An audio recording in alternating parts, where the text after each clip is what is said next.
We we are live. We are live. Assalamualaikum warahmatullahi wabarakatuh. Saya NakJodoh Coach Zuhri. Motto kita adalah cinta diri, cinta mari. Alright, I'm super excited malam ni sebab I have my friend Dr. Syed Adam Alhabshi. We go way back. Okay, so excited. And a bit of a backstory pasal Adam and I. Dulu, I think way back in 2008, kan, he was telling me he wanted to get married. Kau nak kahwin 2008 kan? Kau kahwin? The 2008, yeah. So we were at a party. At a party, makan-makan keduri. And then he was telling me, he was just telling us guys lah, hey, aku nak kahwin. Oh, okay, good, Alhamdulillah. And then he was telling me that mula-mula dia rasa macam, oh, tak cukup duit, kan? Tak cukup duit nak kahwin, tak ready, tak prepare. Tapi bila dia dah set niat nak kahwin, tiba-tiba Allah mencukupkan, suddenly you were offered a new job. So this is the guy who macam, I thought he was talking BS. It's like, apa benda? It's like, tak ada lah, ada lah kan. So if yang biasa dengar, I've been talking about, my friend, he's a lawyer, and this is the guy yang I've always been talking about. Yang dulu in 2008, I thought, Allah akan mencukupkan. Like masa tu tak faham, tak gel, otak ni macam, the faith is not, tak gel lagi tau. It's just that when he was telling me, it's like, dia dah pasang niat nak kahwin, and then suddenly he had a job offer that made him cukup and prepare untuk kahwin. So this is the guy. So please thank him for, it's like one of my origin story. So brother Dane is one of the origin story juga, and also Adam. And thank you, bro, for being one of the inspirer,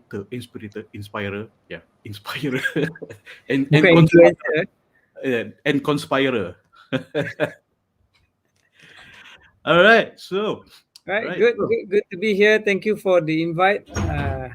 If I can share whatever that I can share, inshallah, hope that it's going to be beneficial. Amin, insyaAllah. So usually on the show, kita cakap campur-campur lah, as long as we're comfortable. Aku cakap English, cakap Melayu. Yeah. Because in my head, I process things in Kedah English. So that's how I process Kedah things. English, Kedah English, you hampa. Alright, so... Okay, bro. Alright, I haven't seen you since, I think, the pandemic started. Yeah. Okay, so, and the pandemic also has caused more anxiety to single people at the same time, whereby... Can I imagine, to be honest, I mean, I've been telling my wife, Alhamdulillah, that we're married. Because I cannot imagine being stuck MCO without a spouse. Gila. Itulah kan. MashaAllah, I mean, the patience that the people who are single are facing, may Allah bless them. Susah tu.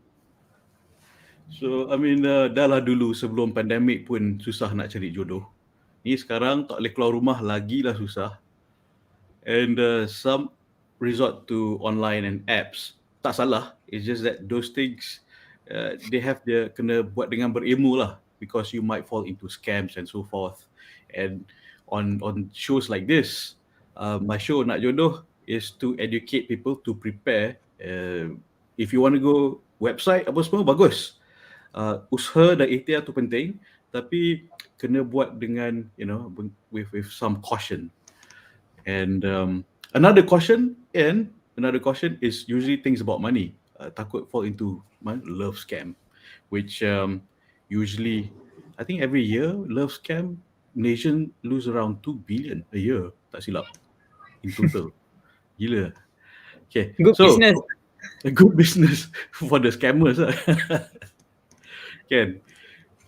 So, alright, so, and why kita nak bincang, nak tanya pasal finance is usually for women, one of the penghalang is tak ada calon, and then rasa diri tak mencukupi. Sebab apa? Pernah kecundang, pernah kena body shame, rasa it's a it's one of their roadblocks. For men mainly, it's one is usual excuse is tak cukup duit, tak ada duit. And I believe to be able to prepare untuk kahwin is to have knowledge untuk financial preparation. And what I usually tell the listeners here is usually when people say, "Oh, I'm not ready," well, ready is just a feeling, but what you can do to feel ready is to prepare. So how to prepare? You prepare your finance, prepare your ilmu untuk kahwin, prepare untuk be a parent. One of the other concerns with men is dia orang takut nak to be a father, a husband and an imam. So those are one of the other fears. But tonight kita focus on finance, and I've already have questions coming in like, oh, macam mana nak invest in real estate and insurance and whatnot. Okay, itu later, kan?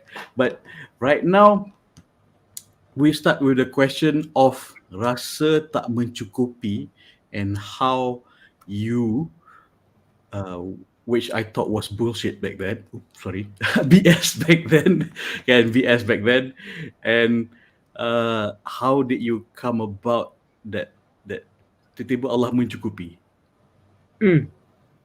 Bismillahirrahmanirrahim. Alhamdulillah rabbil alamin. Wassalatu wassalamu ala asyrafil anbiya'i wal mursalin. Well, first things first. Bila kita kata to set the tone right, we are not talking about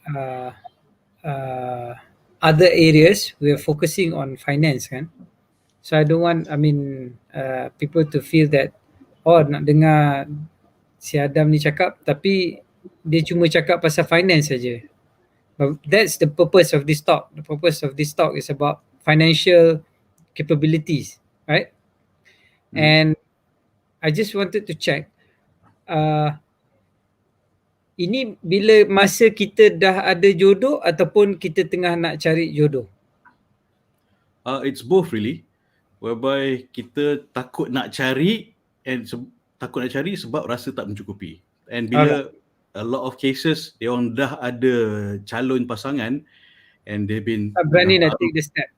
Tak berani nak take the step. So it's both. Alright. So basically kalau belum ada jodoh, baru nak cari jodoh, first things first, I'm a very traditionalist kind of approach, kan?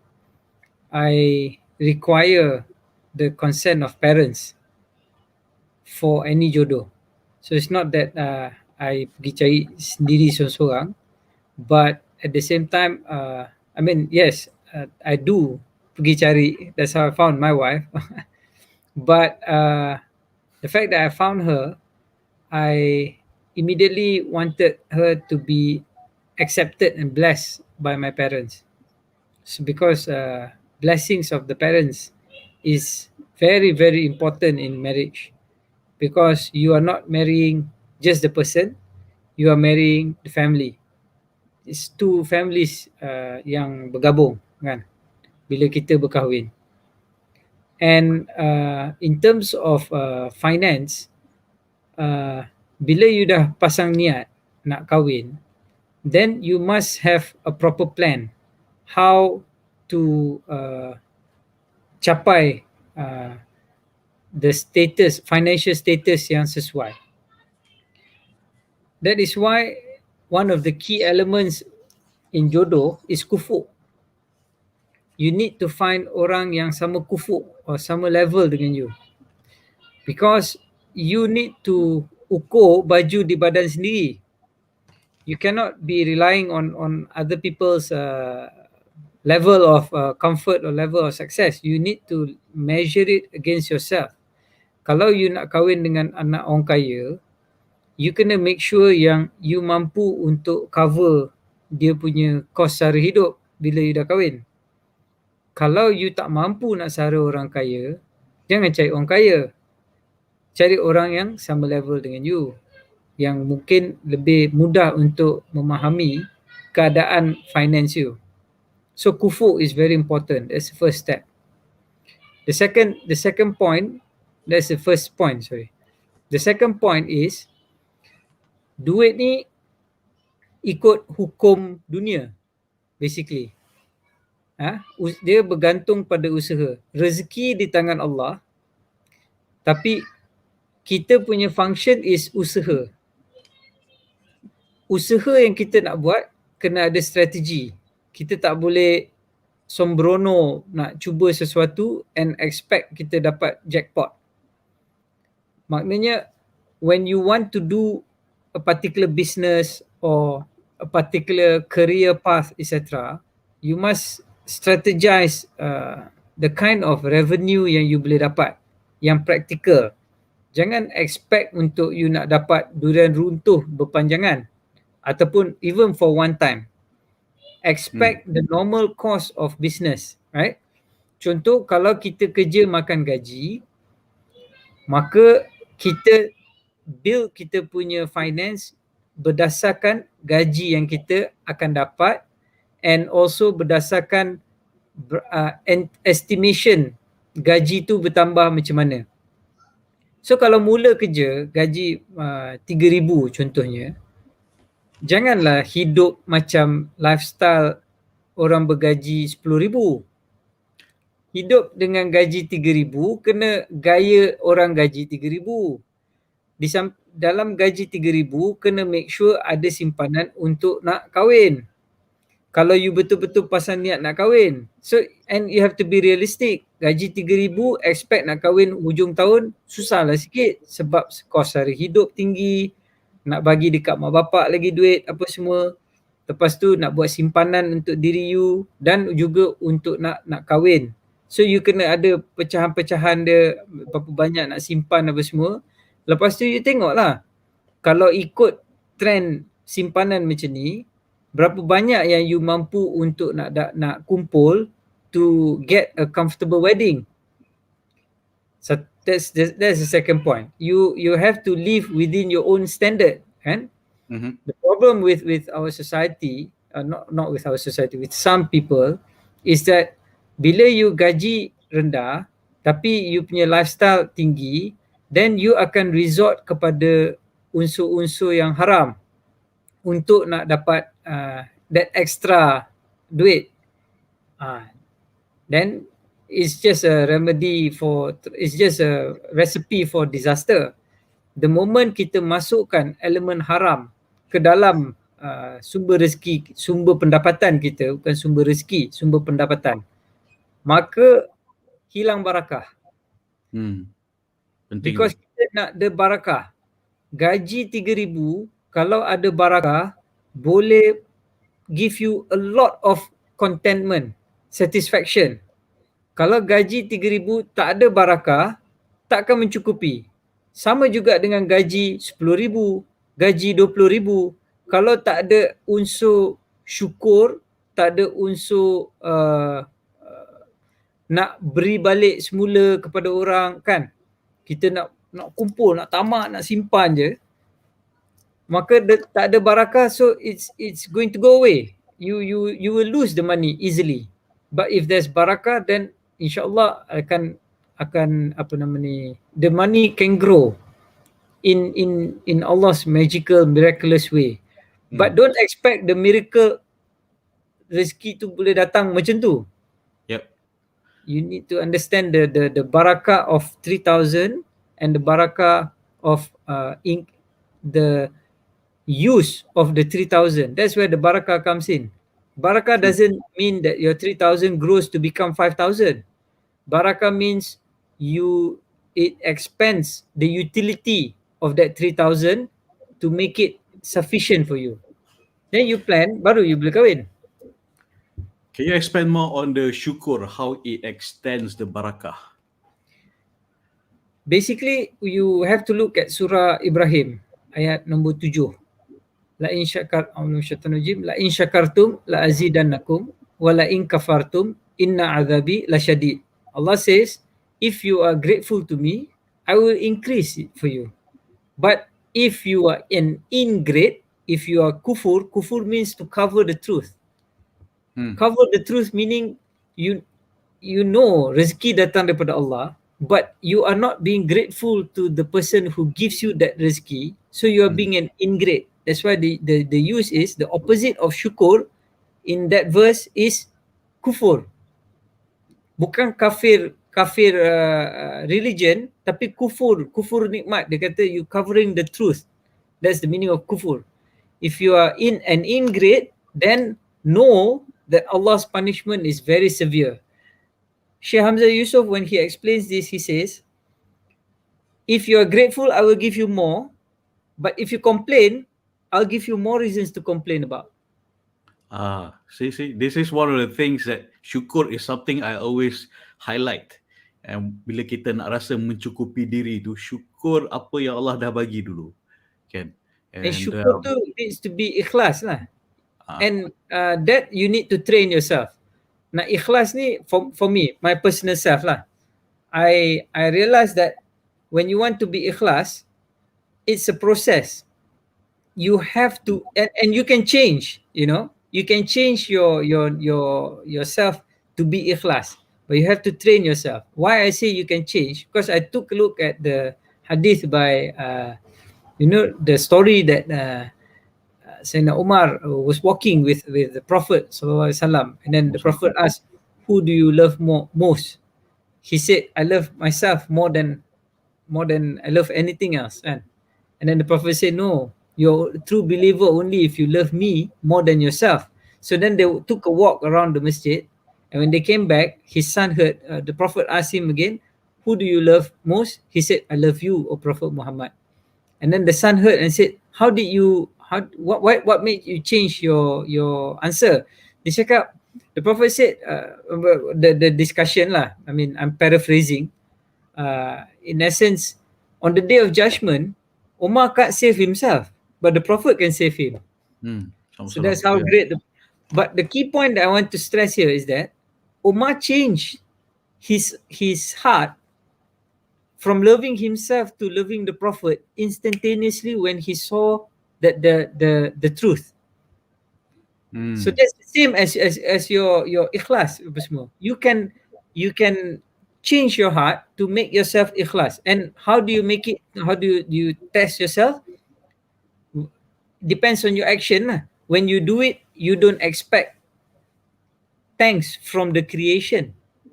You do it to please the creator.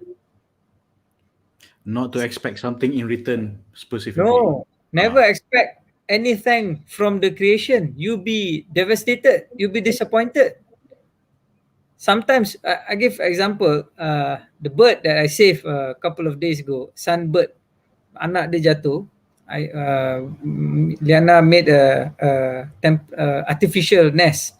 So kita simpan anak burung tu kat dalam tu. Malam simpan kat dalam atas bekas yang dikelilingi air supaya semut tak boleh kacau dia malam masa dia tidur. Pagi subuh kita letak dia kat luar, mak dia datang feed him. The moment when we save the chick that fell off from the nest atas bubung, Liana can confirm this. The mother or the father flew and stopped in front of us. We were sitting to watch and chirp macam cakap thank you. And we were like, Masya Allah, burung pun tahu terima kasih. And then another one terbang on air and chirp at me. Tapi bila anak tu dah besar, it just flew off. Tak ada datang cakap thank you ke apa semua. So if you're going to be expecting gratitude in creation, it's a recipe of disappointment. Never expect gratitude from creation. Always, because you don't, for us, kita as Muslims, kita tak payah risau pun. Sebab malaikat dah ada nak record all the good things. What we need to worry is the bad things. Benda-benda jahat yang kita buat, yang itu yang kita kena constantly be aware, must constantly remind ourselves, do istighfar, muhasabah diri, etc. Not the good things. The good things, let it be. If it's meant to be so that you don't harp on it, because the moment you harp on it too much, then your ikhlas level reduces. Because when you tell, you expect people to praise you. Habis dah ikhlas you. Ya, macam kita komplain ke Allah, aku dah buat baik ni, aku dah buat baik itu, aku dah buat baik ni, asal tak dapat lagi jodoh aku. I mean, No, jangan. Don't. Yes, Allah loves to hear us complain. That's what manusia tak suka orang komplain. Allah suka kita komplain kat dia. Tapi cara kita komplain tu kena betul. Bukan komplain dekat dia, cakap apa ni dah buat macam ni kau tak bagi lagi. Orang tu aku tengok dekat social media kerja melepak je, dah lah buat macam-macam maksiat keluar dekat ni tapi kaya, hidup dia senang apa semua. Aku sembahyang tonggang langgang tapi tak dapat kemudahan apa semua. No, that's not the adab to complain to Allah. The adab to complain to Allah is to tell him that you are weak, that you need his help. That's how you complain to Allah. Please help me. Please guide me. Please be my please strengthen me when I'm weak. Please lift me up when I fallen. So complain tu kena ada adab lah. Salah complain lagi dahsyat lah. If you complain, kan tadi ayat, if you complain to me, I will give you more reasons to complain. Yes. But yeah, it's so true. The manner of not complain lah, manner of asking lah from Allah. Asking. Kan. What would you say if macam si fulan A ni cakap, ya Allah, kenapa kau buat aku macam ni, macam tu, macam ni, aku baik dan sebagainya, versus a guy macam, ya Allah, in all humility, I'm weak and show me the way, the right path. So yang macam yang selalu cakap, ya Allah, kenapa aku macam ni, kan, kenapa kau buat aku macam ni, would you say that macam, Allah dah kau tanya kenapa kau buat aku macam ni, Allah tunjuklah lagi kenapa Allah buat dia macam tu.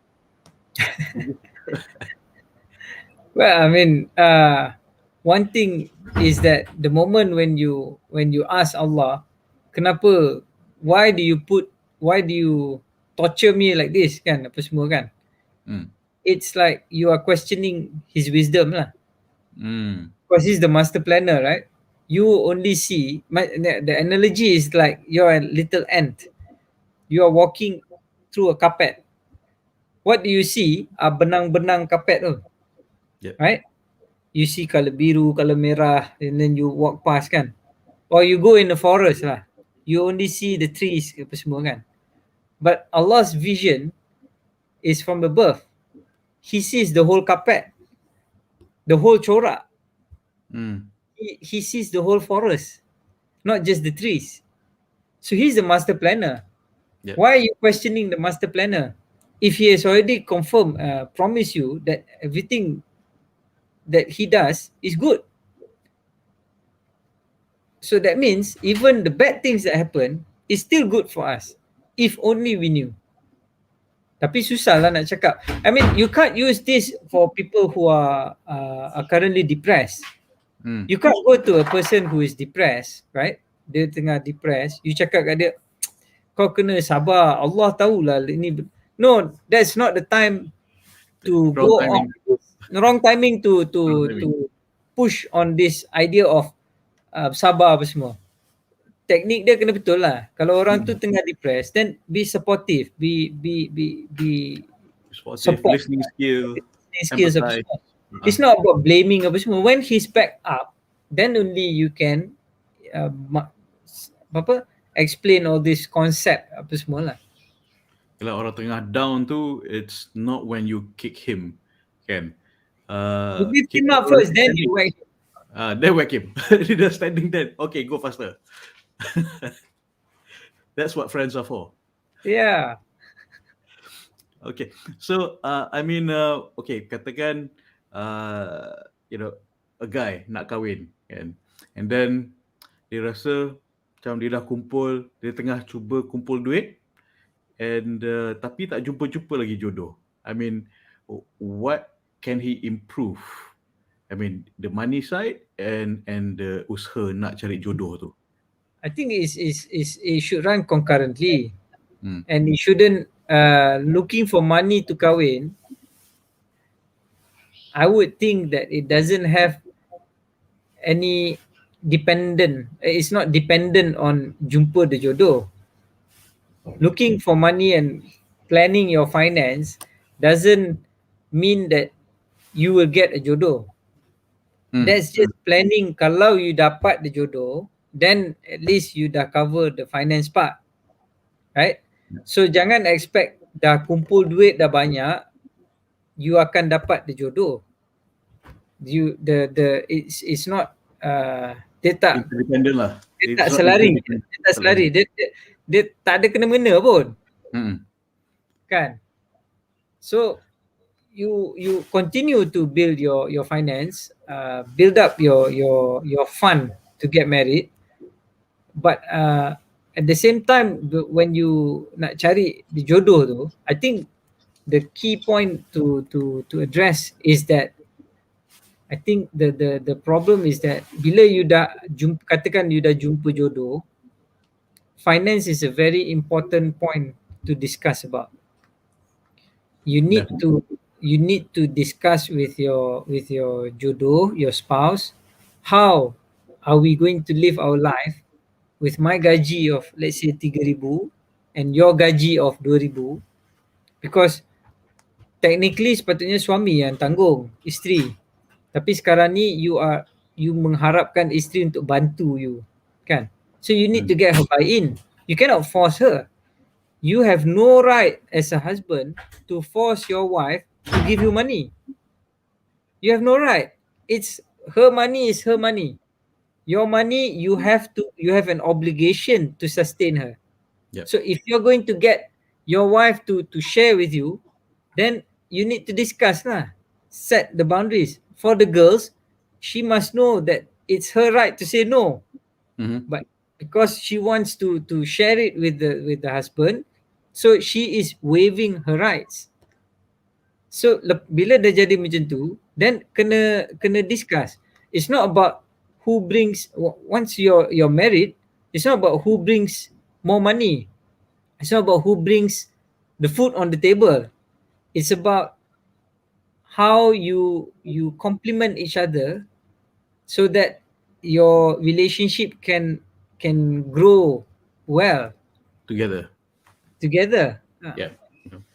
And what would you say to guys yang macam who is in limbo, dia who is currently tengah, because I get these cases a lot. The lady would tell me, dia cakap, oh kami dah kenalan 18 bulan, 2 tahun and so forth, and his excuse is still tengah kumpul duit, and there's no definite deadline of bila nak nikah. That's a simple question, because when you're talking about kumpul duit, it's a finite thing, kan? It's not an infinity, it's not an abstract thing. That's why proper planning needs to be done. How much do you have now? The girl should be asking the guy, how much do you have now? How much do you need for the marriage?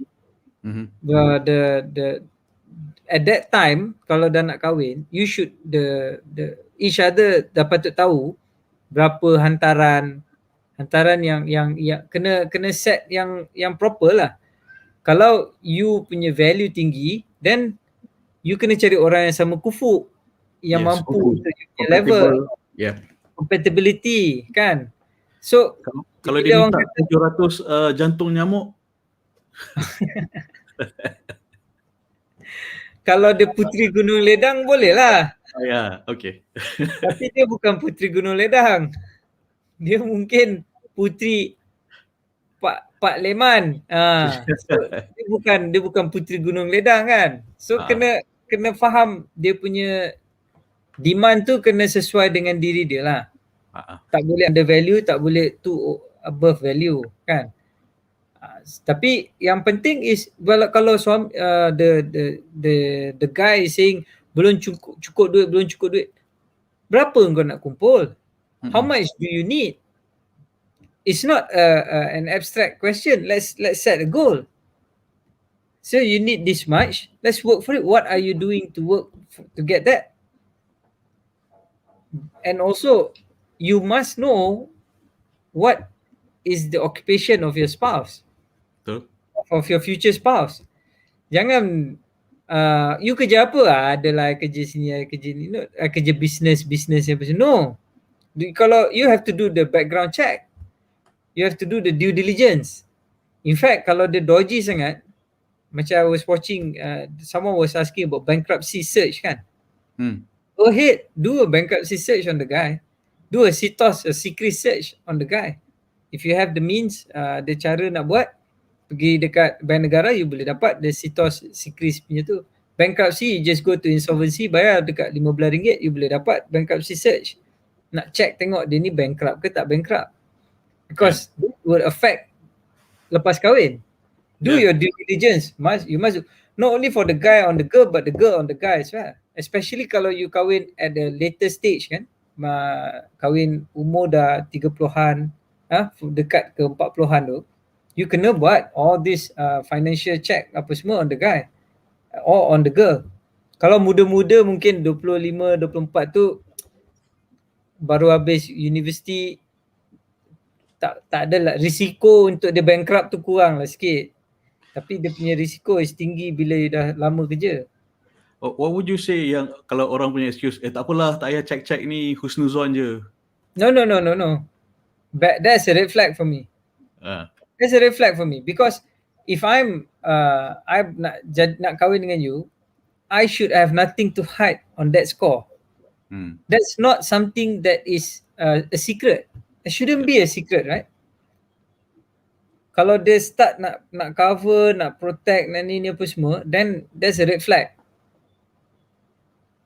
Yeah, red flags, financial red flags we have to watch out for. And like Adam suggested, there are ways to find out dia punya finances, like sitos, secrets, bankruptcy, insolvency punya status. And okay, so the communication about finance is very important. Sometimes hantaran mas kahwin diminta tinggi sangat kan. You probably read that somewhere macam kalau ada degree 10,000, doctorate 50,000 macam tu kan. There's rates in our society that set. So the guy pun would probably rasa macam mahal sangat lah, aku kerja contohlah dispatch, macam mana aku nak So your contoh is that lelaki tu kerja dispatch, dia punya tunang dia tu ada PhD. Mana kufuk dia? Where's the kufuk? Tapi dia orang suka sama suka. Dia suka sama suka. The syariat is very clear on kufuk. You're gonna get, not to say that it will definitely end up in bad marriages, but I'm just saying that the Sharia has set the kufu standard to be there for a reason. Yes, you take a standard deviation untuk the graph, the bell curve kan. It can doesn't mean that it will fall. Dia ada margin of error kan. So margin of error tu mungkin boleh survive, mungkin akan ni. But the common data punya selection, kalau kufuk baru you senang nak bahagia. So the moment you know that you're going into with a PhD, you kena tahulah dia punya cost tu tinggi. Takkan like kalau lelaki tu nak komplain kata mahal lah hantaran, lelaki tu lah samdul. Kau nak pergi kerja yang tinggi-tinggi, kau expect harga murah-murah. Come on, man. Yelah. Macam aku mampu bayar my fee tiap bulan, tapi aku masuk Lamborghini showroom, mahal lah. Dia masuk Lamborghini showroom nak kata ni mahal lah. Mahal lah. Boleh tak bayar logik lah macam tu. Contoh. It's the disparity of managing expectation sendiri pun penting. Yes, you need to manage your own expectation. But I think it's a matter of kufu. Kalau you sekufu dengan orang tu, then the price should be within your reach lah. Right? And would you say that it is unreasonable to have mas kahwin yang tinggi sangat because dia menyusahkan yang halal?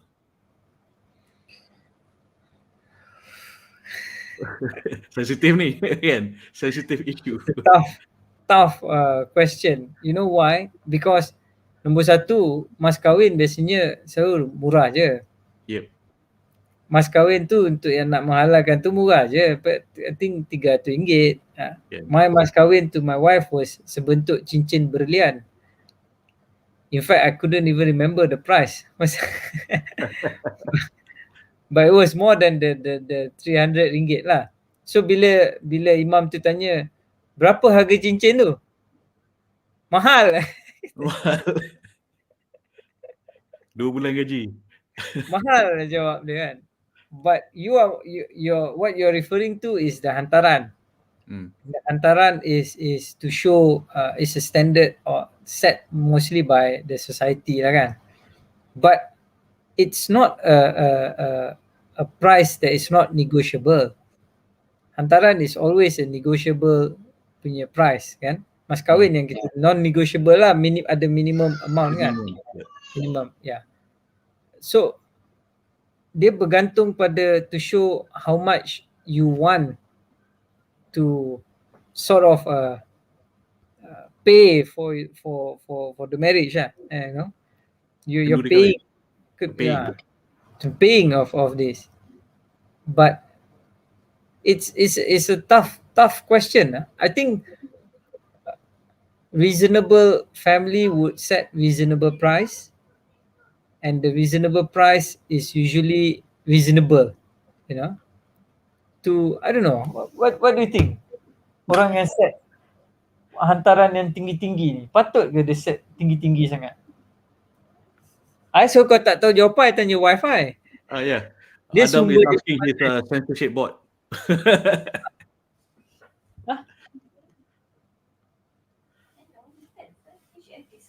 Yeah, I think it's a matter of you need to discuss beforehand, right? You need to it should have been part of the discussion kalau nak kahwin apa semua. Takkan you tiba-tiba pergi dah terkejut kan? Nak 34,000? I didn't bring my checkbook. You patut dah discuss.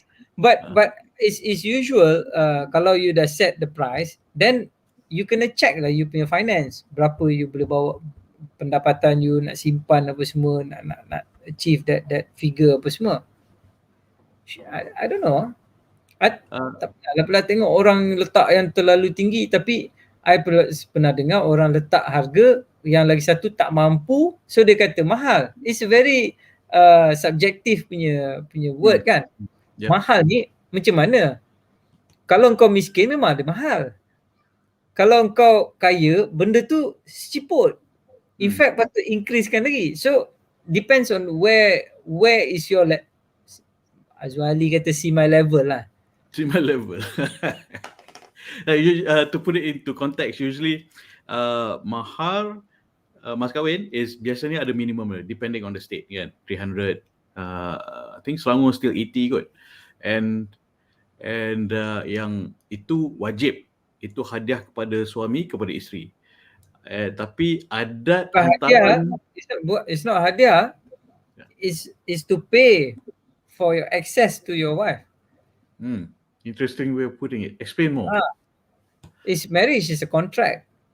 There must be a consideration. So the consideration is the mahar. What you get is that you get the wife.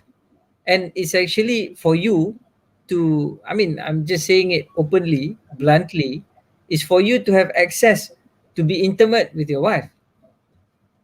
Sebab tu you kalau ijab kabul, kalau kata aku jual anak aku, dia tak sah kahwin. Dia mesti sebut nikah. Aku nikahkan dikau, atau dalam bahasa lain, bahasa yang sama maksud dengan dia, aku kahwinkan engkau. Kenapa nikah? Nikah tu is towards sex. You cannot use other words. Because the whole point is about that. It's about sex. Mainly that. It's to halalkan that relationship, and it comes with all other things. Berani tebas, berani pikul. And that money is for the wife, not for the parents. Bukan untuk belanja kahwin. Mahar is for the wife. Yeah, mahar is for the wife. Because there are some extreme. Boleh share. Because there are some extreme cases where the parents letakkan mahar tinggi-tinggi sebab nak belanja untuk kenduri kahwin. Parents Itu yang bukan nak guna mahal, duit. biasanya dia letak mas kahwin lah. Dia letak hantaran. Hantaran. But Hantaran dia letak tinggi nak cover cost. nak cover cost. Tapi itu menyusahkan yang halal. Itu problem.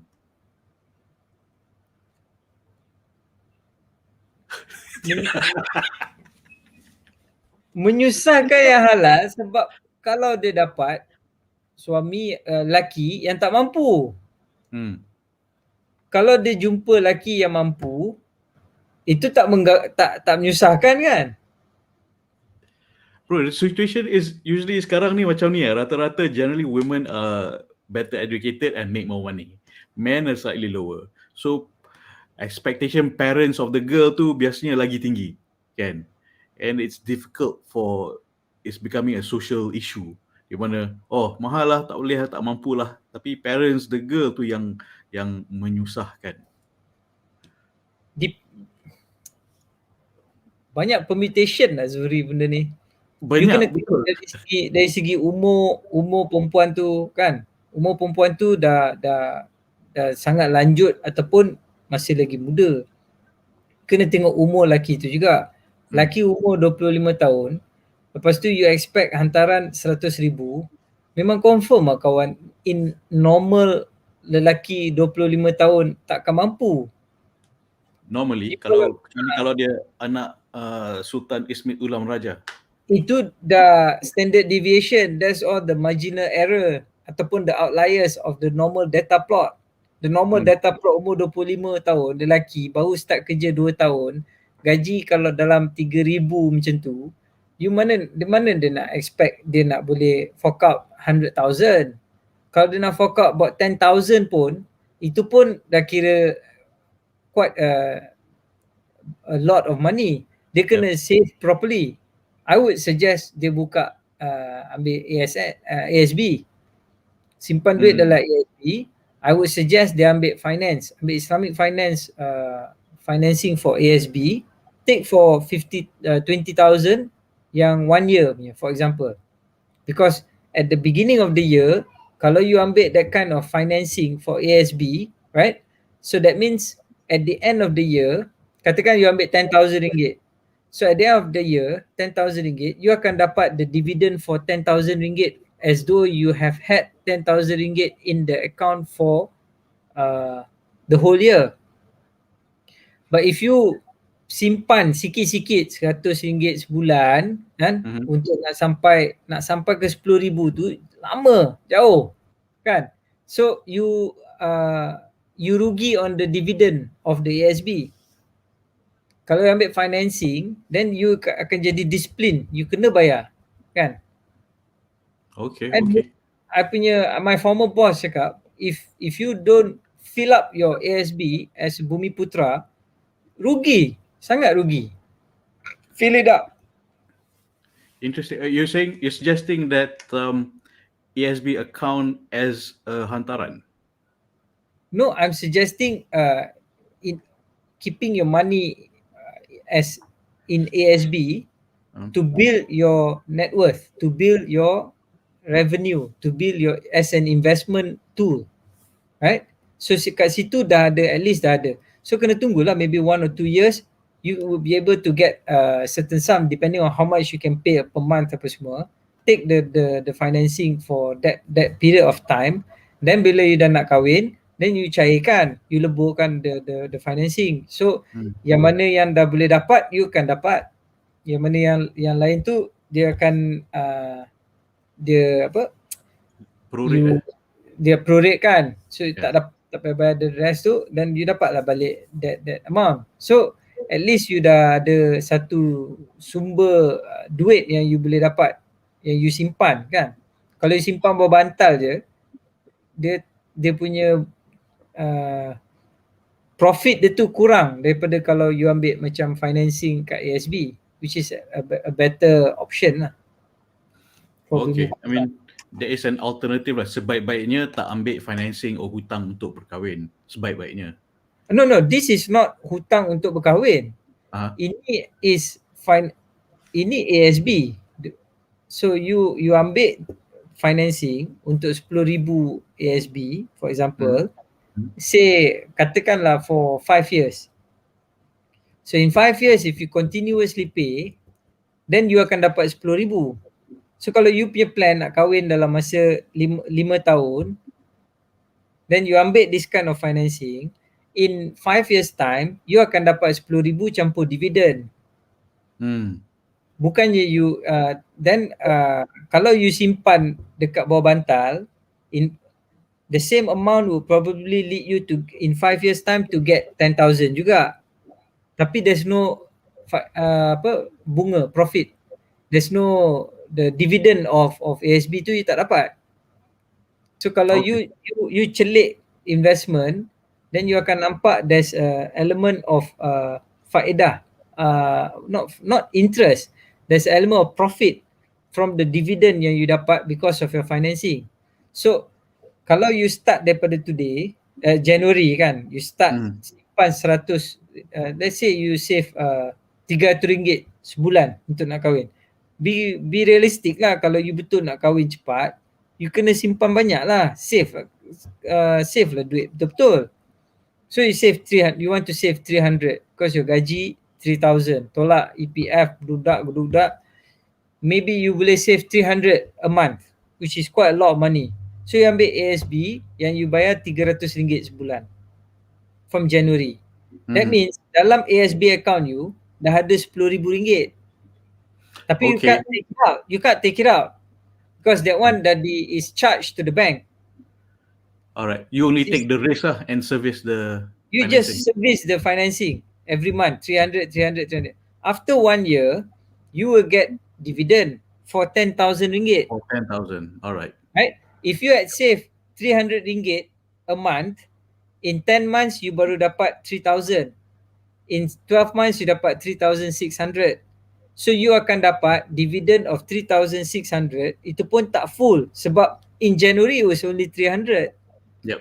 Only in December baru dia naik 3,600. So the dividend akan prorate. Yep.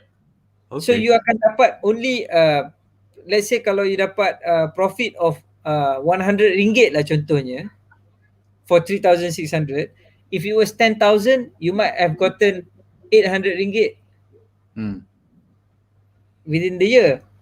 Okay. So you see, by just paying the same amount, 300 a month, you have to do the maths lah. I'm just giving an example. The same amount that you service financing for ASB and the same amount you simpan dalam bank, end of the year you akan dapat a dividend higher kalau you ambil financing. So that's a good investment opportunity. So in 5 years time you get your RM10,000 and also you get 800 for 5 years. That's what, RM4,000? Yeah, true. You just have to take a bit more risk. 1,600, 800 times 4. No, actually it's 4,000. No, 3,200. I don't know, my maths is quite bad lah. 4,000 lah boleh dah jadi. But it's a viable model nak kumpul duit lah kan? Kumpul duit. I've heard people who have done it untuk kahwin. Dia dah target nak kahwin 5 tahun. So they start saving, dia buat ambil financing for 5 years. In that 5 years time, dia dapat the 10,000 yang dia save tu plus the dividend. Because every year we should be expecting gaji kita nak naik juga. Yep. So lagi naik, lagi tinggi dia masukkan, lagi cepat dia service. So eventually dia dapatlah duit tu. Practical, there's a practical tip to go about it. Kan? Nak kumpul duit.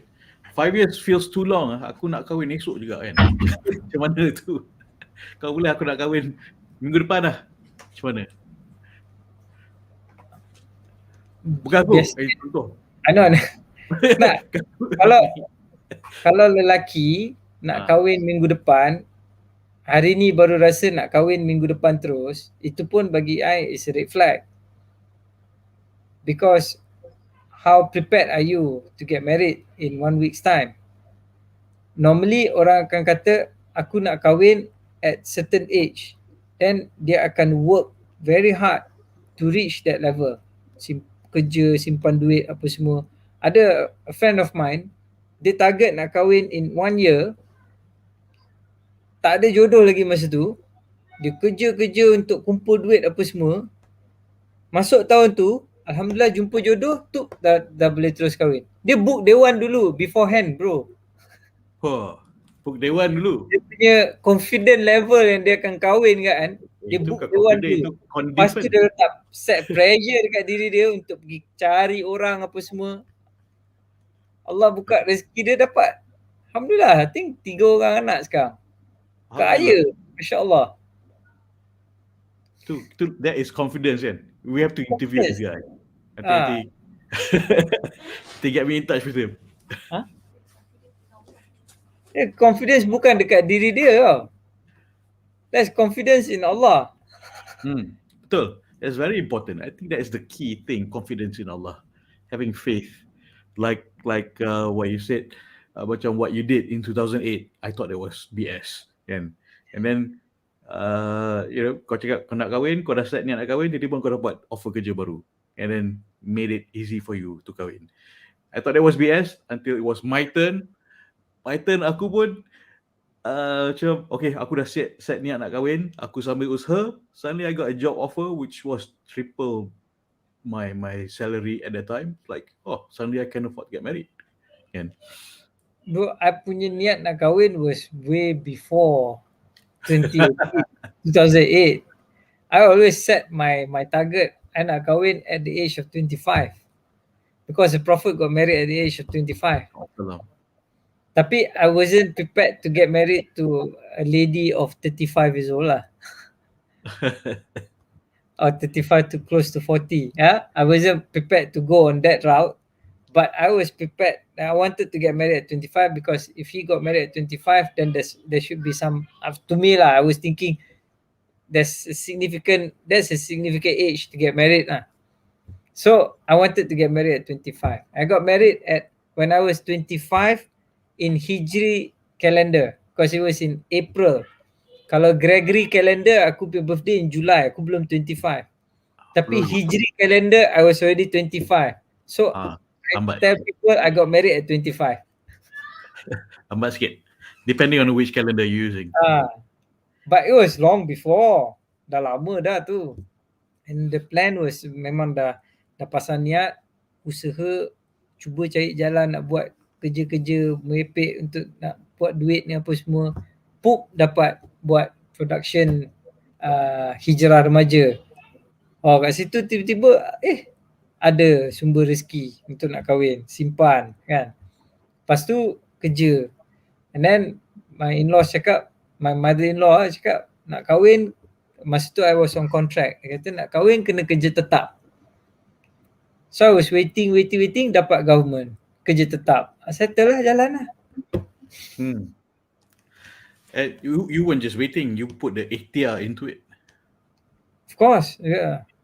I mean, but there was a time when I was unemployed for about 6 to 7 months because I was confident in Allah that I would land the government job, which takes about that long time to give. Because I passed the 2 interviews, but I was waiting for the call.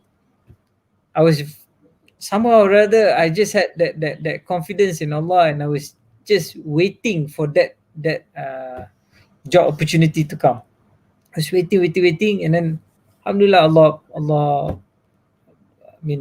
Allah works in His ways. I got the call for the job, and then I joined the judiciary at that time. Jadi lawyer? No. That time jadi judicial officer. I didn't become a lawyer first because I didn't want to do my chambering.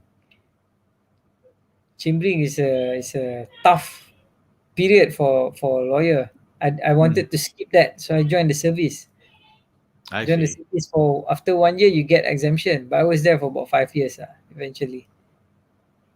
Okay, all right. Cool. So you strategize. You have to strategize, but you have to have backup plans, etc. If you're planning to go in one direction, then you must have backup plan. You can't put all eggs in one basket. You need to have a few opportunities. Yeah, I just got a very good tip the other day from a very prominent Islamic finance punya guy. Dia cakap, I asked him, how do you overcome the feeling of being rejected when you get rejected for a deal? Then he said,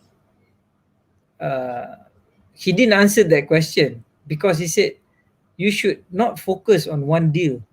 You should be focusing on multiple deals at the same time, so that you don't have time to feel bad that you lost one, because you have a lot of other options. So usaha.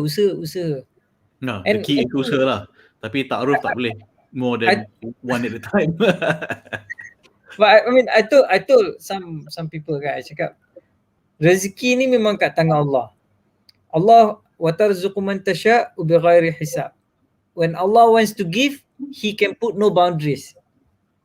He can give you. Kalau dia nak bagi, dia boleh bagi you memang unexpected, right? But to get that blessing of rezeki, you need to have usaha. You must put effort. So if you want rezeki kahwin ke apa semua, then you have to put in the effort. But you have to be smart in putting in the effort. You tak boleh sombrono. You must be strategic. You must be have proper planning apa semua. Because usaha yang bersungguh-sungguh tak semestinya akan dapatkan you rezeki yang banyak. Kalau you tengok, I've always tell people, and between myself and yang kerja sapu sampah kat tepi jalan, effort wise, I think they work harder than me. Kalau you nak kata dia in terms of mengerahkan tenaga untuk kerja, dia orang kerja buruh ni jauh lagi banyak kerja lagi keras, right? Tapi dia punya the pay is different. So dia bukan pasal semata-mata kepada kerja keras, kerja yang keras ya, tapi it's more about strategic kind of work smart. Work smart and work hard. You have to work hard, but you must also work smart. I think one of the problem where orang cakap nak kahwin jodoh lambat sebab tak cukup duit. So one of the problem is how much is cukup. They don't plan have a number in mind.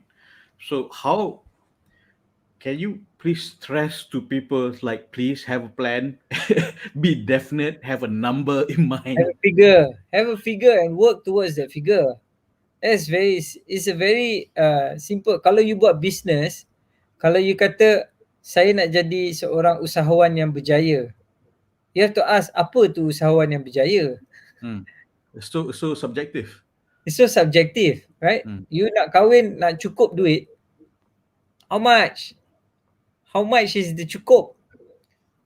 Kalau hantaran 5,000, sekarang kahwin masa COVID is much cheaper. I just have acquaintance,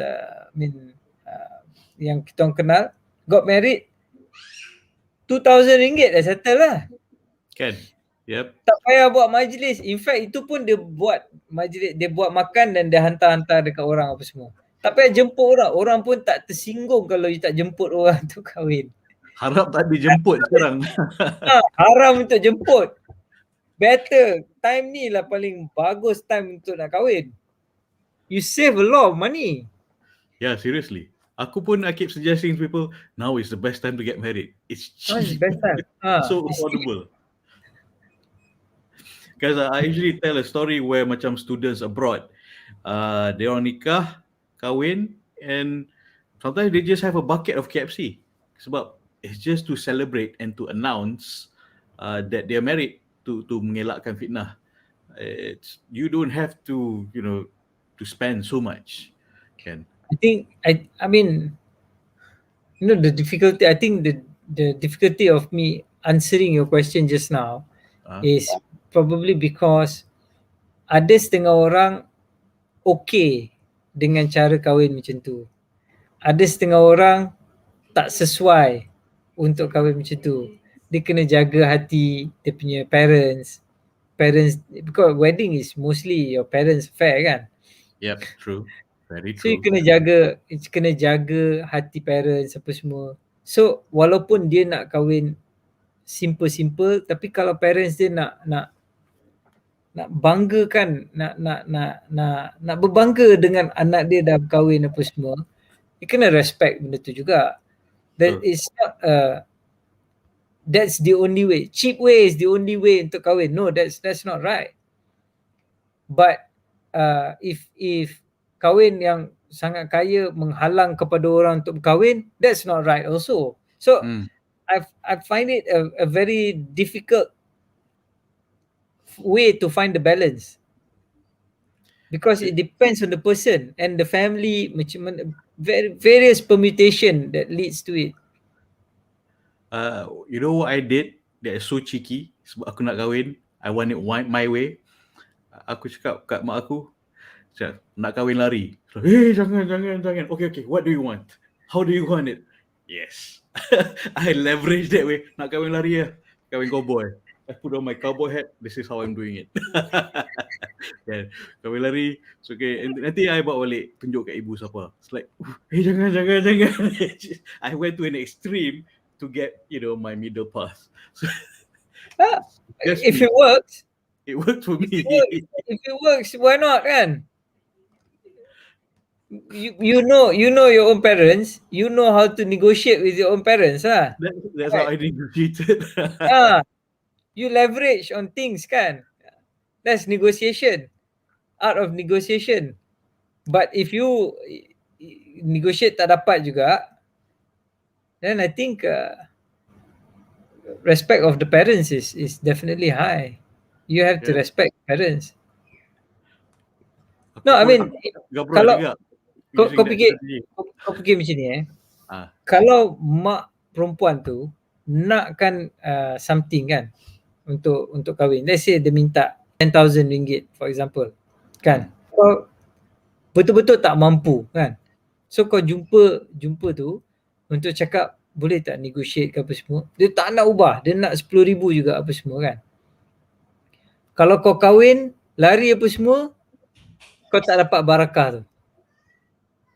Anak perempuan tu tak dapat barakah mak dia untuk nak kahwin. Then buat apa nak go, I mean, all out on that? There are various other ways to go about it. Doa ya muqallibal qulub tsabbit qalbi ala dinik wa ala taatik. Oh possessor of hearts. Kalau nak, aku punya style kalau nak negotiate dengan orang is always to ask Allah to win the battle of the hearts. It's no point. Sometimes you cakap macam mana pun, your point just tak masuk kepala orang tu. You nak negotiate macam mana pun, dia tak boleh masuk. Tapi kalau you dah doa dekat Allah untuk control opponent you punya heart, senang sikit battle. Minta Allah lembutkan hati. Lembutkan hati dia, because dia yang control. Dia boleh keraskan hati kau, dia boleh keraskan hati kawan tu langsung telaga. Tapi kalau at least, I mean, one tip lah, doa kepada Allah untuk minta lembutkan hati tu. So probably the biggest tip. Barakah of the parents is very important. Kufu is very important. Kalau unreasonable, then minta doa untuk reasonable, kan. Tapi it could be harga tu memang reasonable. It's you who is being unreasonable to say that is expensive. Could be juga, kan. Apa ni, tak tengok ke aku handsome macam ni, patut dapat RM5,000 je lah. Kenapa nak bagi RM10,000? Contohlah. Kalau dah handsome macam tu, bagi je lah RM10,000. Dulu rambut kau tak panjang. But you have to be, it's difficult. I cannot, tak boleh nak jawab lah, Zuhri. Susah, because you kena tengok from various angle, various permutation to this equation. True. That different. It's always case by case basis, kan? Case by case. Yeah. And so kadang hantaran tinggi. Kadang hantaran tu kita rasa tinggi. I mean the guy akan rasa tinggi kalau dia tak mampu. So it comes back to it's several elements where hantaran tinggi, tapi dia sebenarnya actually tak tinggi, the guy yang rasa tinggi, kan? And then whereby the sekufu is very important. Sekufu, orang Jerman cakap compatible lah. Compatible tu bukan, it's not just personality dah kahwin, aku dengan kau sesuai, we can roll. No. Kufu is intellect level, family, social status family. Kalau wife tu dah biasa ada maid, then the kufu is that you have to provide a maid. Kalau wife tu dah biasa naik kereta, then you kena provide a car. Tu baru kufu. Because kalau you bawa motor, dia naik kereta, then dia yang kena waive dia punya ride. True. Yep. So, yalah. Obviously, akulah maidnya sekarang. Aku pun cuci botol tu. Aku marah anak aku. Berhentilah minum botol, penat aku basuh. Susu botol minum dari cawan tak boleh ke? Okay, so recap balik tips. One is one of the nak kumpul duit, plan ahead, have a definite number. Satu, kan?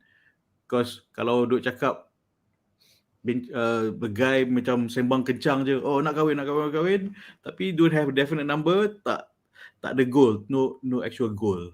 Itu red flag lah. Kalau dia tak boleh nak letak number, maknanya dia stalling, kan? Dia stalling, dia tengah buying time. Then red flag lah.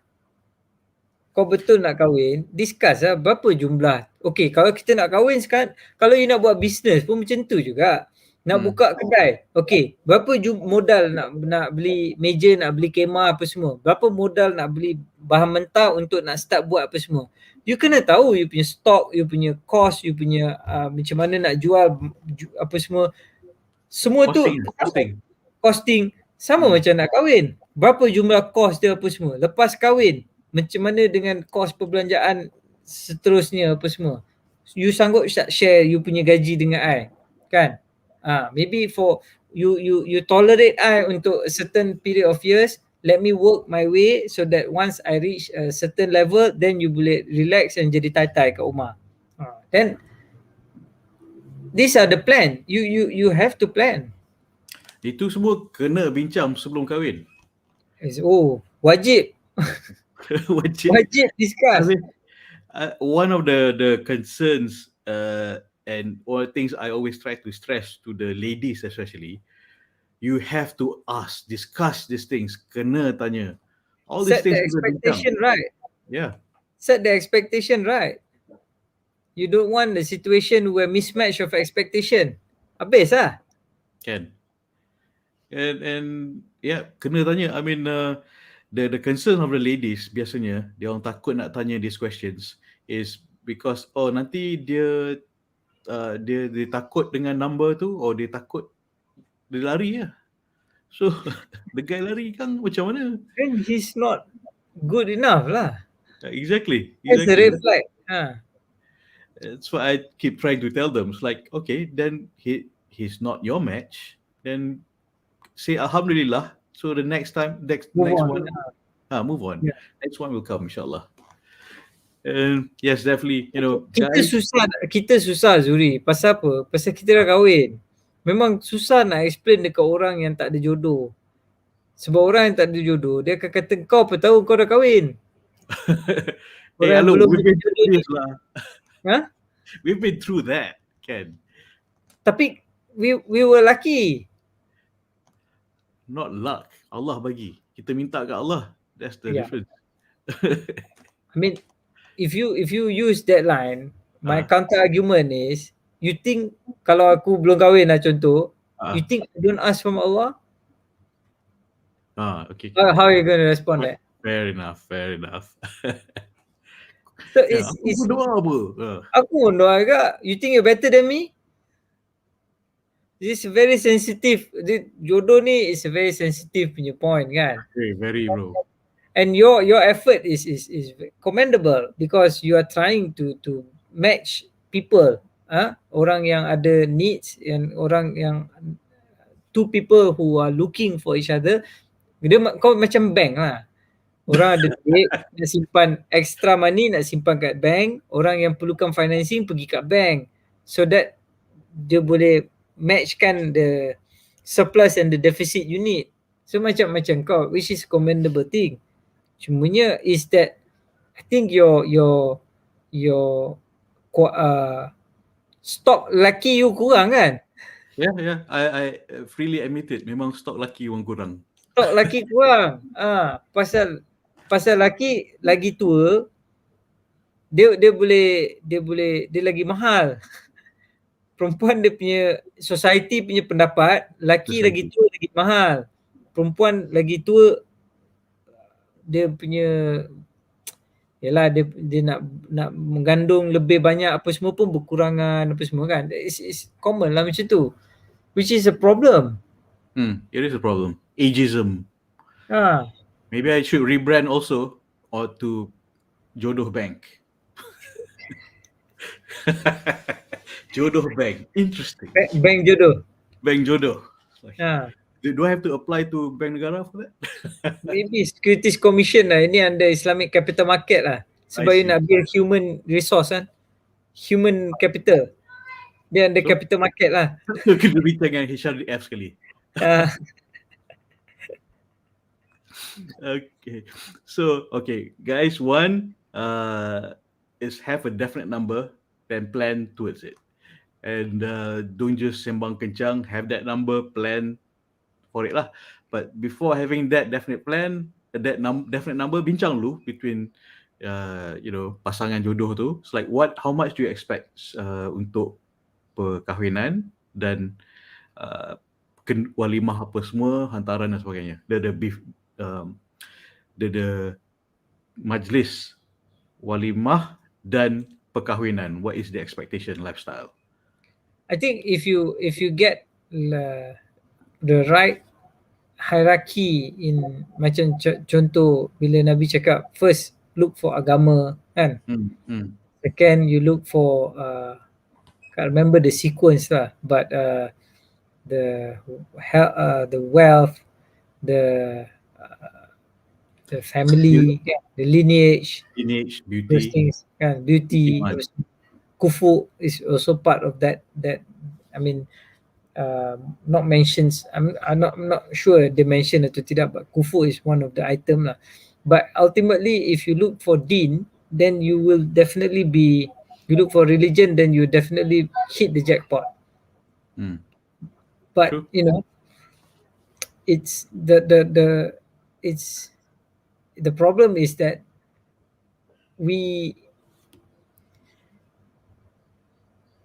I don't know.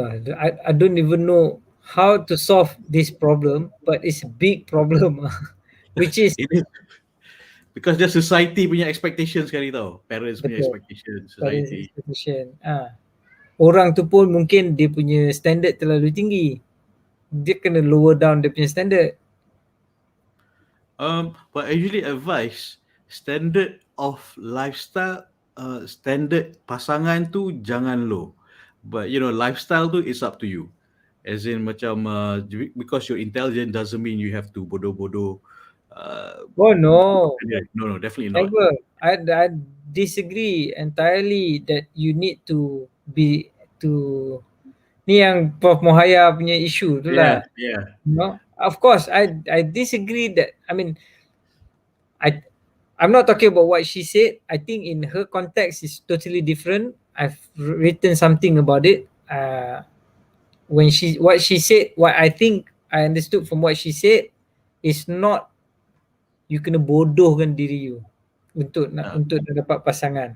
Yeah, setuju. But and I if that was the case, I wouldn't have agreed, because you need to match you punya intellect dengan your spouse. Yes, true. You must kalau you punya intellect tak click, you're gonna have problem. You need to kufu lah. Kufu, compatibility, intellect. Kufu.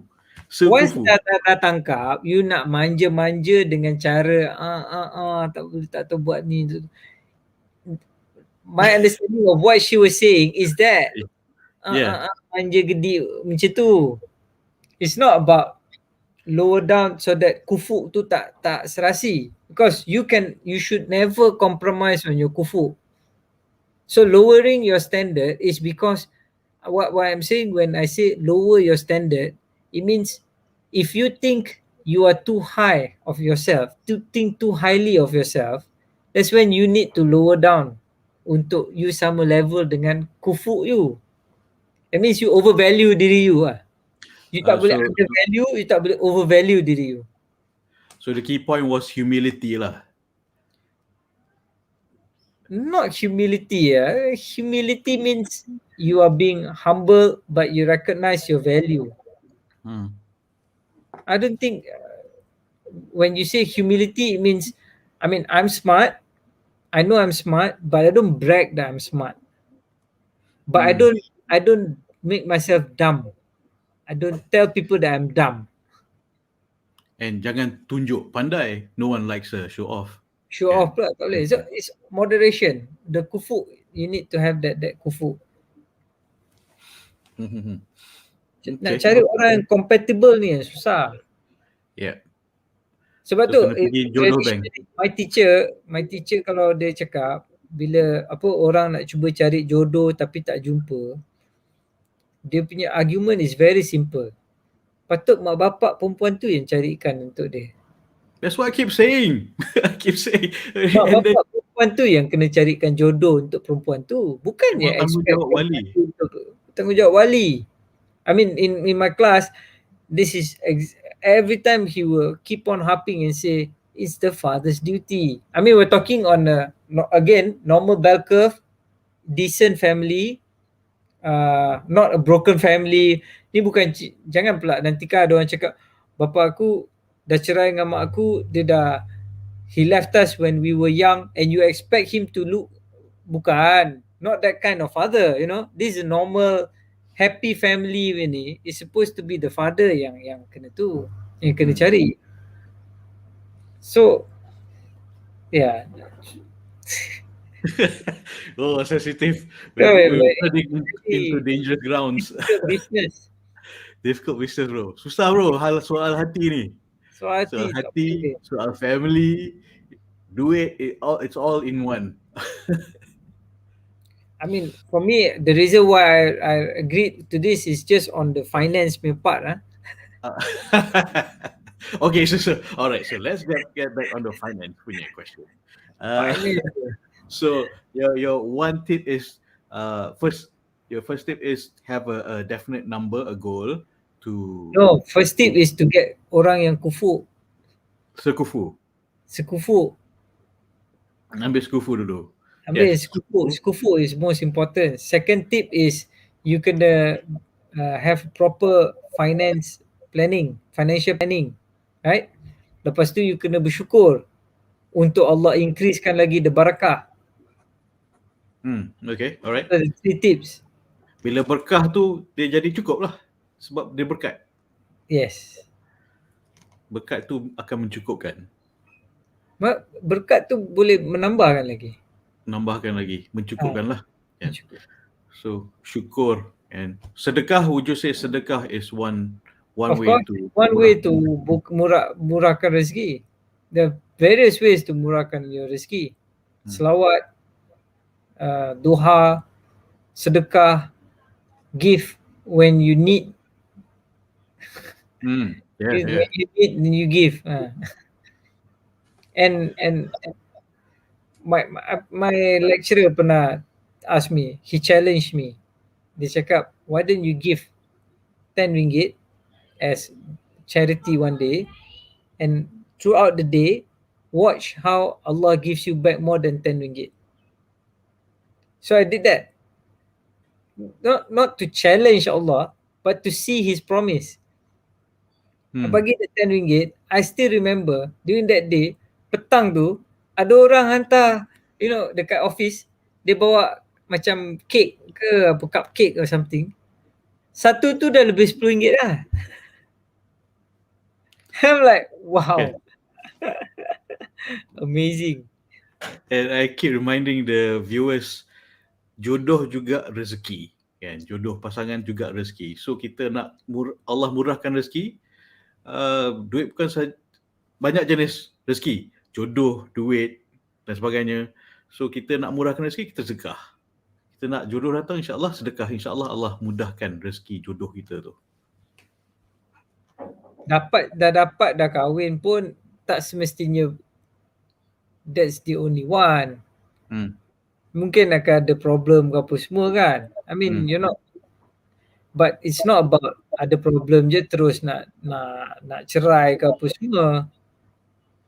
Nak kata tunggu sampai dapat lepas tu memang takkan ada masalah, then that's another BS lah.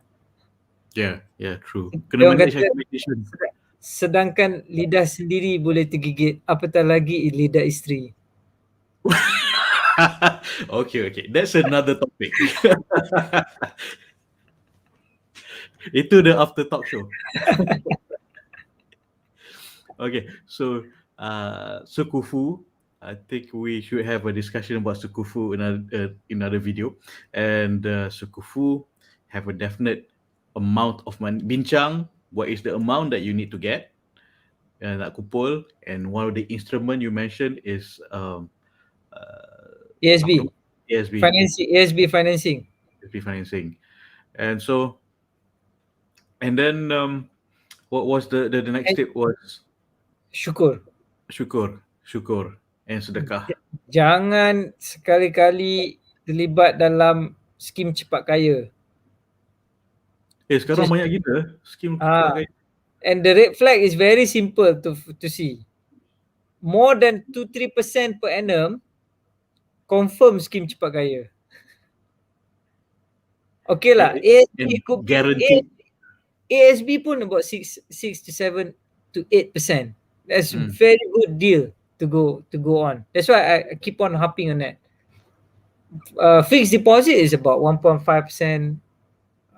sekarang ni. I'm talking all Islamic Kita Muslim, we don't have an option to go for conventional punya benda.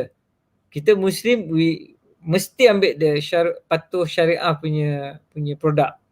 Right? But the moment you tengok the profit rate is more than 6%, 6% is only ASB lah, I think. Anything other than that, normal fixed deposit ke apa semua, is about 3% tops lah. Kalau long term, maybe 1.5% untuk ni. The moment you tengok business yang boleh buat lebih daripada tu, red flag, scam, forex trading ni apa semua. I mean, I don't know, I haven't checked on it, but it's high risk, high gain lah. Well, I have friends and who's done those type of trading. Basically, those platform, the information that they relay to us, basically like a casino lah. Information that relay to the traders is delayed and manipulated so that you lose money. Sometimes you win, sometimes you lose. But at the end of the day, the house wins. Yeah. So macam I think Bitcoin punya finance punya trading ni apa semua pun is very volatile. Unless you really know the market well, I wouldn't recommend normal layman people to invest in something that is very volatile. You need to, because you punya duit banyak tu je. Unless you ada banyak duit, you nak cuba main-main sikit lah, RM100 ke apa ke, then okay lah, nak test out to see the market macam mana apa semua. But other than that, go for steady punya growth.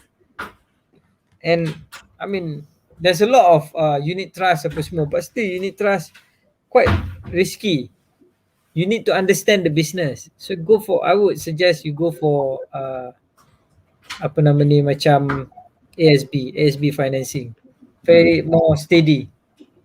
So can you just make clear the difference between saving and investing?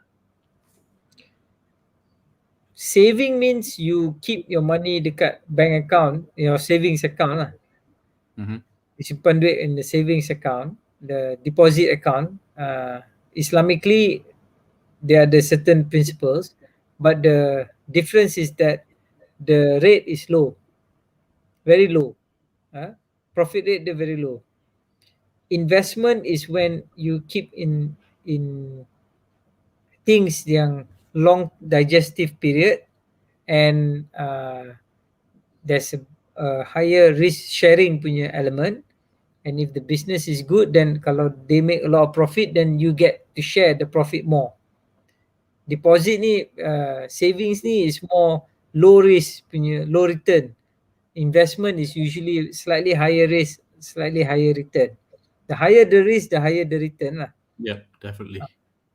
So my best bet untuk orang yang nak kahwin is to invest in, as I mentioned earlier, do that. Target about 5 years, 3 years, apa semua kan. InsyaAllah you get a good saving punya amount. Mm-hmm. So, I mean, probably the viewers are asking, hey, ingat nak bagi tip-tip pelaburan dan tip-tip, duit dan sebagainya. Ada apa? Tip pelaburan Yeah. ASB financing, Yeah. quite very detailed punya analysis of kalau you simpan sebulan berapa, kalau you ambil financing, the return macam mana. We can buka lah Ringgit Plus ke apa, tengok dia punya work. There's a lot of write-ups ASB financing, faedah kepada ASB financing, bukan faedah bunga interest, the benefit. I understand. I mean, ingat nak bagi 3, nanti the viewers cakap, ingat nak bagi 3 jenis pelaburan punya tip. No. So, I mean, the key here is, yes, there are instruments, true. Tapi kalau tak bersyukur, tak berkat, tak bercukup lah. Kan? Dan kalau kita cari itu tak sekufu, kita tak tahu macam mana nak cari dengan tak tahu kita punya kufu level lah kita kat mana, dan pun tak cukup. Kan? Kalau aku nak kahwin Puteri Gunung Ledang, apa nak aku nak cari jantung nyamuk? Be honest to yourself. Honesty. You need to tell yourself, you assess yourself, how much am I actually worth to get your kufu level? How much is she my kufu in assessing? So start with self-assessment. You can discuss, you can sit down and discuss, and then then tengok macam tanya soalan ni apa semua ni, then you boleh tahulah you punya level kan. Tapi the problem sekarang ni, perempuan tak jumpa orang untuk nak duduk discuss pun.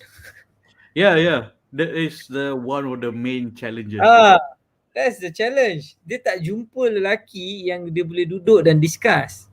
Kalau dia jumpa, sure dia akan tanya. And ada juga problem where macam tak kisahlah asalkan dia terima saya seadanya. That is a red flag also. Bukan red flag. You dah discount diri you too much. Yeah. So aku bagi contoh di mana, katakan terima seadanya, you terima apa-apa je lah. Terima apa-apa je lah. Okay, contoh je ni you pergi restoran, you cakap ke waiter tu, minta lah apa-apa je lah, aku terimalah seadanya. Kan? And lepas tu waiter tu bagi ashtray. This is not what I wanted. So what did you want? So what do you want? Kan? Tu penting. You have to know what you want, and your own punya kena self-assessment pun kena penting.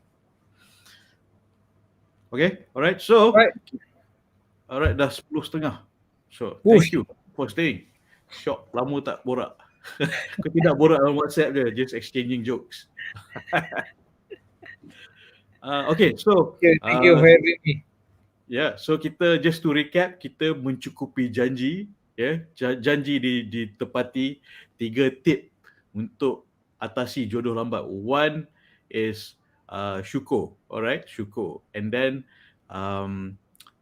have a definite plan, and start with sekufu. Know level macam mana, manage expectation, how much you need to kumpul. Have a definite number. And then and there's a way to simpan duit, which is suggested is ASB financing. So that's second.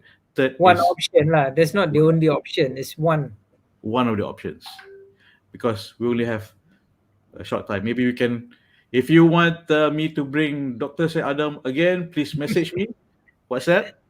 All right. And then the third one was what? First kufu, second strategi lah, strategi. It's not just macam kerja kuat, tapi kena cara minta kat Allah tu kena betul. Bukan minta macam it's like Bukan why you do komplain this? Bukan komplain, tapi minta dengan betul. Ada adab dia nak minta dengan Allah. Okay, alright. So, thank you very much bro. So, those are the 3 tips untuk atasi jodoh lambat, insyaAllah. Sebenarnya tips banyak. Kita malam ni limited to 3. Ni pun dah overrun by 30 minutes. Okay, so yes. Because we're Semoga live, yang mana yang mencari jodoh akan jumpa jodoh. InsyaAllah. Kita doakan yang terbaik. So, the purpose of this videos aku buat malam-malam ni sebenarnya to prepare people to feel ready. So, bila jodoh datang, they already prepared. Kan? Kang dah jumpa orang tapi tak tahu nak tanya apa, duit tak simpan lagi, tak ada plan. So, kalau dia jumpa the guy and the guy pun macam tak ada plan, entah kahwin je lah. Bahaya. And so,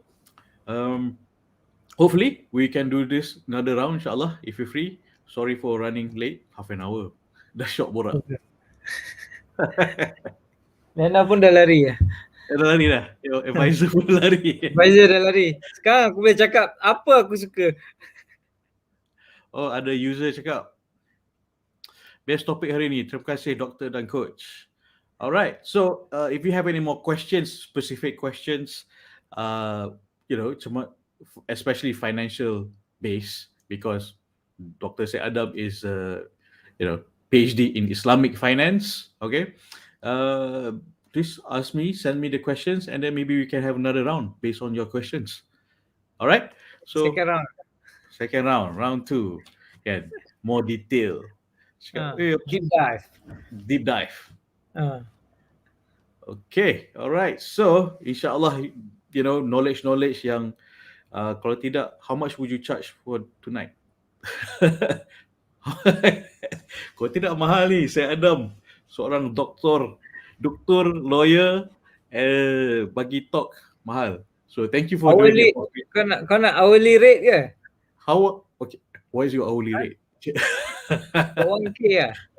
Huh? 1K? 1K. 1K. So, I hope I don't owe you a very discounted rate lah. 1,500 I owe you. Alright, so you got 1,500 ringgit worth of knowledge for free tonight from Dr. Syed Adam and NakJodoh Coach Zuhri. So, siapa nak lagi value, you have to ask me questions and then we'll have another topic dengan Dr. Syed Adam insyaAllah. So, WhatsApp to me. This is my number. My number is. So aku tiap malam bagi homework bro. Sebab nak tahu, give them a chance to ikhtiar lagi, nak dapat gain knowledge lagi kan. Ilmu tanpa amal. Dapat knowledge is not easy bro. Kan? It's never easy to get knowledge. Free knowledge is the moment you usaha untuk nak dapat the knowledge, masa tu lah dia melekat kat dalam. Yes, true. Especially kalau you dapat cikgu yang garang, cikgu yang tough teachers apa semua kan.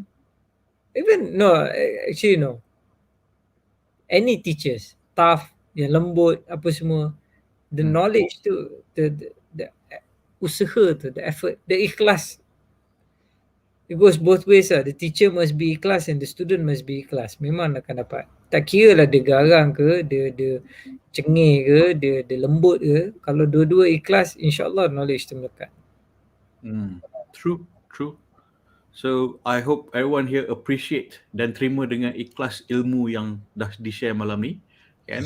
And show me and show us that you appreciate by thanking us by asking more questions. Because we want you to benefit, insyaAllah. And yes. I agree with your method. Ask questions, because by asking we learn. True. Yeah.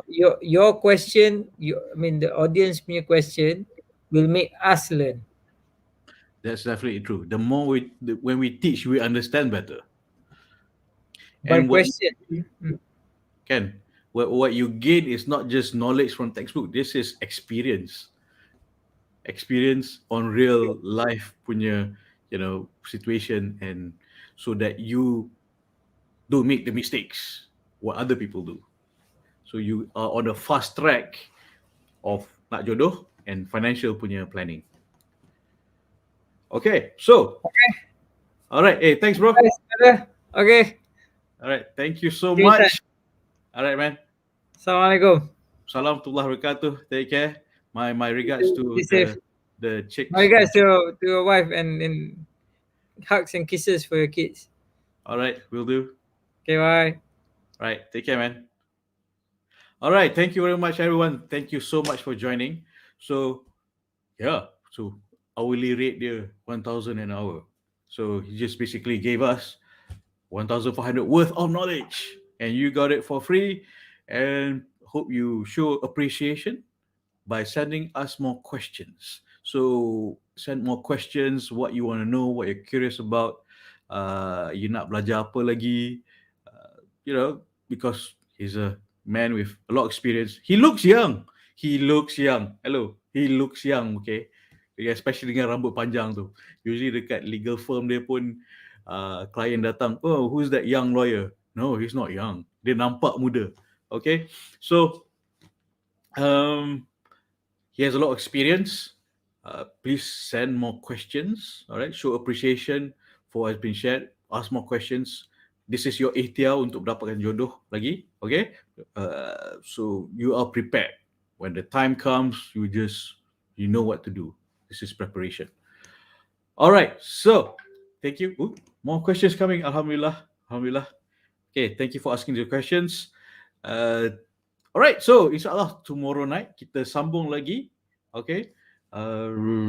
Thank you so much for joining. My tekak pun dah kering. Okay, so thank you for joining. Saya NakJodoh Coach.